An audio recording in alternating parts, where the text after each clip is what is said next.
Hey guys, it's me, Gurgo, and this video was supposed to come out a long time ago, but, you know, I'm making it now, so yippee!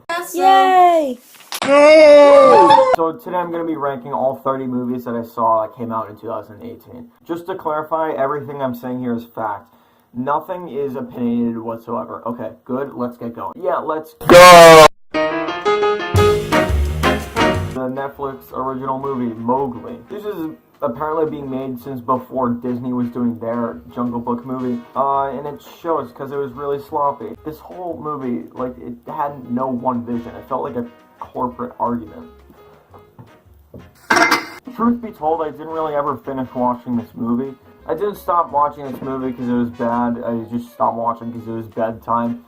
But, yeah, no one who was watching it at first really was, keen on it enough to say, hey, let's finish watching Mowgli. It's not pretty to look at, really poorly written, characters make a lot of really stupid decisions, and the voice acting is not great either. You can see, like, human faces in the animals. And number 29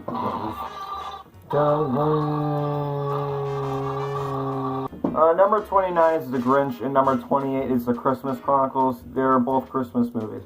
I'm gonna talk about them a little at the same time. Actually, no, I'm not. So, The Grinch is a movie. It's actually, no, it's not. It's a product. The writing in this is so lazy. What I hate in comedy movies is when they're too lazy to actually make jokes. Like, I'm not saying make bad jokes. I'm talking about, like, they hardly ever even make an attempt to make a movie funny. They're so wrapped up in trying to make the movie longer than 80 minutes. So, to be honest, the animation isn't that bad, except, yes, it is. For the most part, the character designs are so ugly. The Grinch doesn't look that bad, the dog doesn't look that bad, but, like, seriously, like, are you even trying?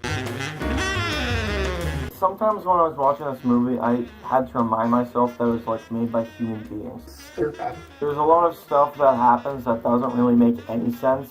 Santa Claus gets arrested and breaks into a music number. Right after that happens, he gets broken out of jail by elves and reveals that he could have left at any moment. Also, the relationship between the main two characters, who are siblings, is just bad. Whoever wrote their dialogue must be, like, severely out of touch with how, like, people under the age of 40 interact. Yeah, it's bad. Don't watch it. Number 27. 27.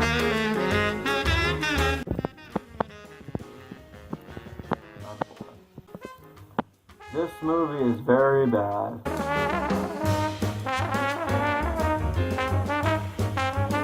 This movie starts to feel more like just an excuse to build another theme park at Disneyland. And the plot is, it's broken.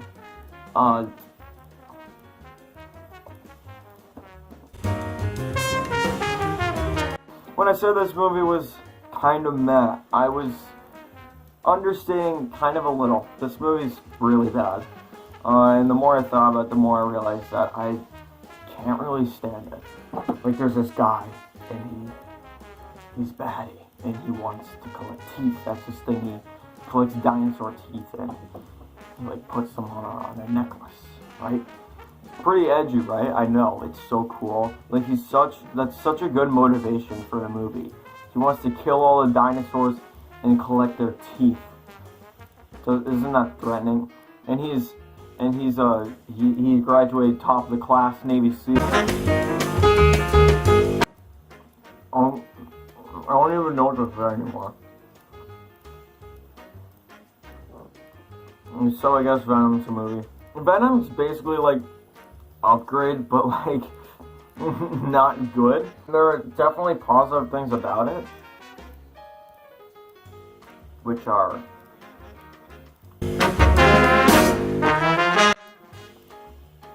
this movie exists. Just kidding. Channing Tatum is he's a Bigfoot. It's not really that funny. I mean, there are a couple jokes, but overall, this movie's just really, really bland. And at first I kind of liked it, this movie only came out in September, and the sands of time have been burying it way quicker than it should be. Yeah, there's not really much that's actually that good about this movie. Wow, like, this animation style is, like, really similar, and then I realized, like, this animation style is, like, really... I threw out my script. But I'm gonna take off the red flannel and put on a shirt for the movies I was sort of indifferent on.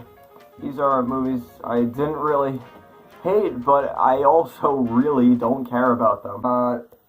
Moving on to number 21.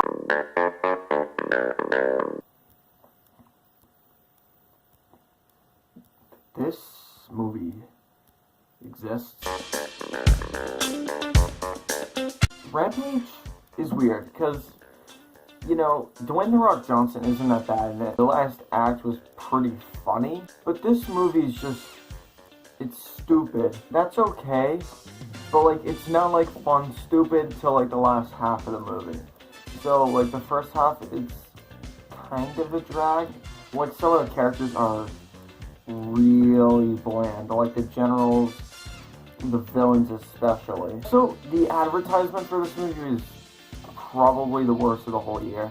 Like, one of the ads was literally just a 5-second clip of Dwayne "The Rock" Johnson at the gym, just yelling at a camera to go see Rampage. He's, like, it's not even, involving the movie at all, it's just saying, go see Rampage.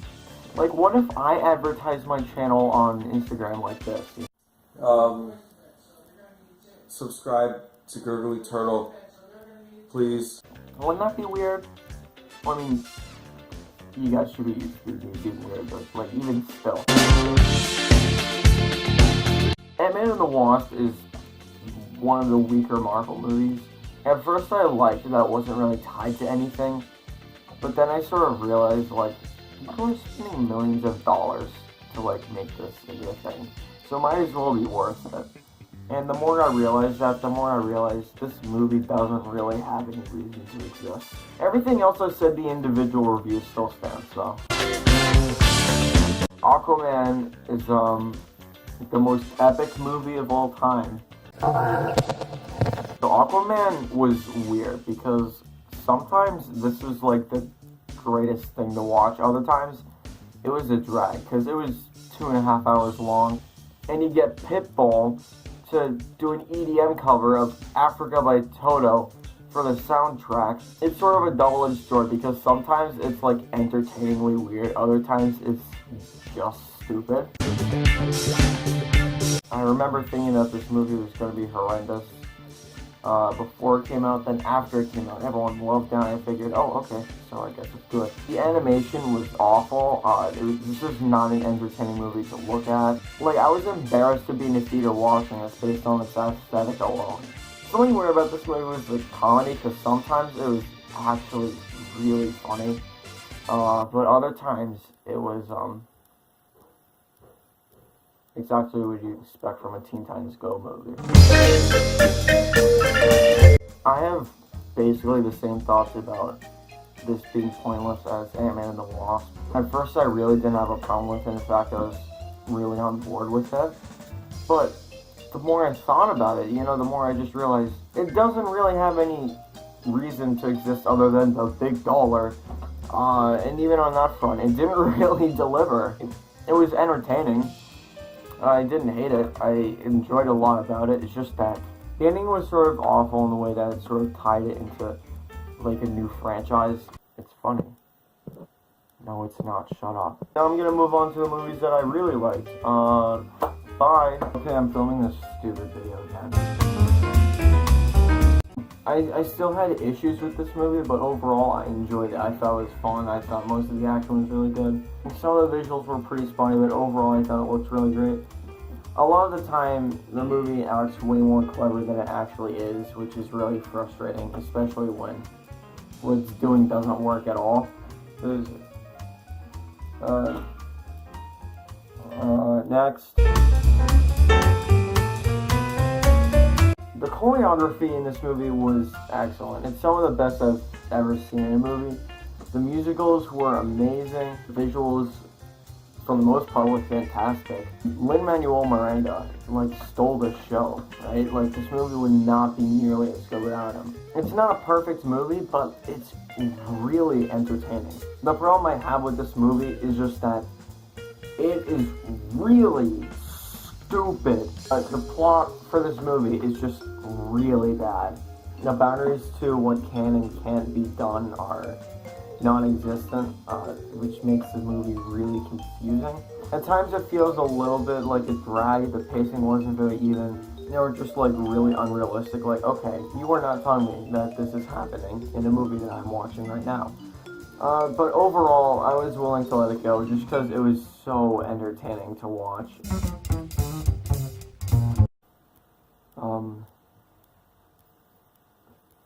Pass. Oh yeah, this movie, The Commuter. Get open. Good boy. Sorry, I just called my door a good boy. Okay, my camera stopped working because I have too much footage so far. So I'm gonna transfer all of it to the computer to edit before I film any more. So, break time, intermission, yay!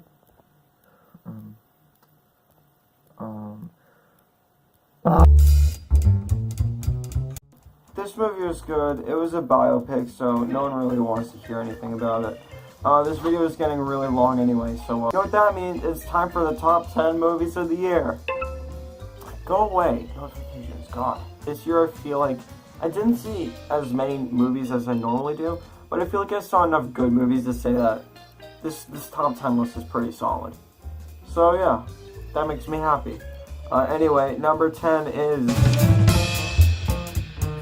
I didn't really know what to expect from this movie. Plot really had me worried because it shared a lot of similarities to like the Emoji Movie. But no, I feel like it maintained its artistic integrity, which is really cool. At points it did feel a little bland, but like especially at the end, I feel like it utilized what it had to the best of its ability. When you set up such a big world, you gotta do something with it. Yep, okay. This movie didn't deserve an Oscar. Next. This video is already like 11 minutes long. I don't want it to take too much longer. Next! Bumblebee I thought was going to be terrible, but it was epic. The main character of this movie is so good. She's so well written. Haley Steinfeld is an amazing actress. She's not a good singer though. Go away! I hate you notifications. This movie had surprising heart. I really liked all of the characters. Except for... Shut up! I don't care! John Cena's character wasn't that great, but you know, whatever.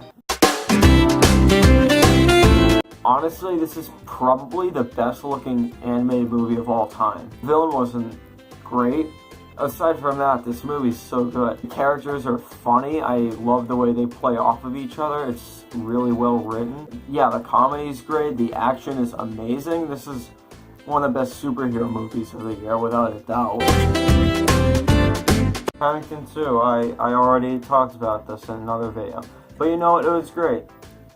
I'm a pancake! Honestly, the top 4 could go in any order. It was so hard ranking the top 4 movies of the year. 7 and 8 was almost a tie. 28 and 29 were pretty tight. But the top 4 is so close. I'm just gonna go by the order I have it in, I guess. It really echoes Mr. Rogers' original message of just being a good person. It beautifully captures how wholesome the guy was and how people received that. It portrays him as someone who wants to make the world a better place. He wants to help in a way that not many other people are helping. That's something that we can all learn from. Like, as a human race, we need to all be like Mr. Rogers. So, the soundtrack for this movie was not as good as Black Panther's soundtrack, but I think that the movie was better. The family aspect of this movie, the characters, everyone in this movie bounces off of each other so well. And the villains were cool. The animation and its aesthetic was amazing. I love this movie so much. Yeah, this movie's exciting. There's not much I can say that's bad about this movie. I reviewed this also already. I'm a pancake. I did not want this to be number one at all.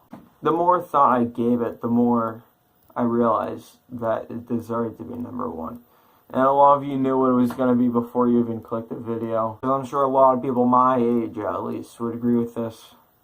Number one is...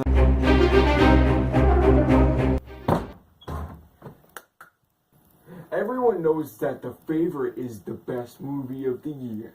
You know, I probably would put The Favorite at number one, but, you know, I didn't see that. Why does that matter? I mean, that's just a lie, because I... You know, pretend that you've seen it. It's not even that hard, man. Whatever, I'll give it a shot. So, actually, I lied. Number one is The Favorite. I definitely saw this movie. And number two is actually A Star Is Born. And number three is actually The Godfather, which didn't even come out this year. But I felt like they all deserved to be the best films of the year. They have good things. I really like the stuff about them. Oh, Gergs! How'd I do? Okay, bye.